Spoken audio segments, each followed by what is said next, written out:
আমাদের ট্যাক্সের টাকা, এই টাকা পাওনা টাকা দিতেই তাদের এত কষ্ট হয়েছে। আমাদের এই আন্দোলনের 22তম দিন আজকে আবার বিক্ষোভ মিছিল ছিল।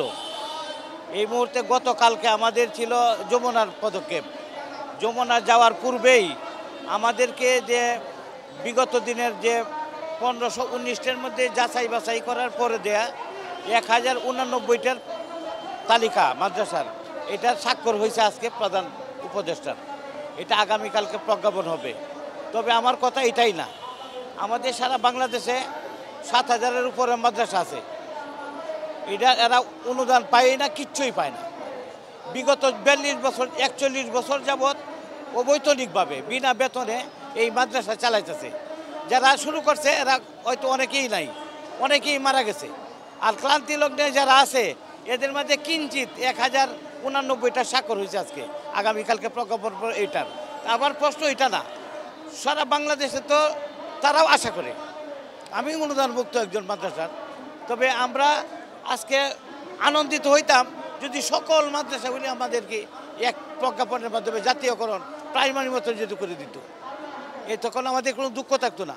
কারণ আমি সরকারের কাছে আবেদন করবো এটাই, বাকি যে সমস্ত মাদ্রাসাগুলি বাকি রয়েছে সমস্তগুলিকেই একই প্ল্যাটফর্মে খারায় সকলকে প্রাইমারির মতো একই প্রজ্ঞাপনে 26,000 স্কুল যেমন এক প্রজ্ঞাপনে হয়ে গেছিল, এটাও যাতে হয়ে যায়, এটা সরকারের কাছে আমার আবেদন। আমাদের আন্দোলন তো 22তম দিন আজকে। 22তম দিন থেকে নিয়ে আমরা কোনো দিন 10,000, 15,000, 5,000, 7,000 লোকজন প্রতিদিন এইভাবে রয়ে গেছে প্রতিনিয়ত। আর রাত্রে অবস্থান করছে 2 থেকে 300 মানুষ অবস্থান করছে রাত্রে এই প্ল্যাটফর্মের মধ্যে ঘুমায় রয়েছে। এই প্ল্যাটফর্মের মধ্যে মশার কামড় খাইছে। পরে চেহারা যারা বসে আছে তারা তো উস্তাদের কথা মনে নাই। আমরা 5টি বছর পড়াশোনা করাইছি, আলিফবা পড়াইছি, ABCD পড়াইছি। যারা আলিফবা পড়াইছি, ABCD পড়াইছি, এরা উচ্চ শিখরে উস্তাদকে ভুলে গেছে। যার ফলে আমাদের মহিলা শিক্ষিকা এবং পুরুষ শিক্ষকদেরকেও তারা পুলিশ আঘাত করছে, জল কামান, হ্যাঁ, রঙিন পানি দিয়ে আমরা অপমান অপদস্থ করছে, কিন্তু আমাদেরকে দেয় নাই। উপরের চেয়ারওয়ালারা নির্দেশেই এই কাজগুলি করছে। যার ফলে আমরা খুব দুঃখিত।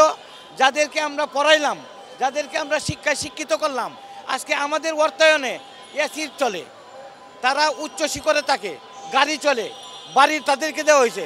আমাদের ট্যাক্সের টাকা, এই টাকা পাওনা টাকা দিতেই তাদের এত কষ্ট হয়েছে।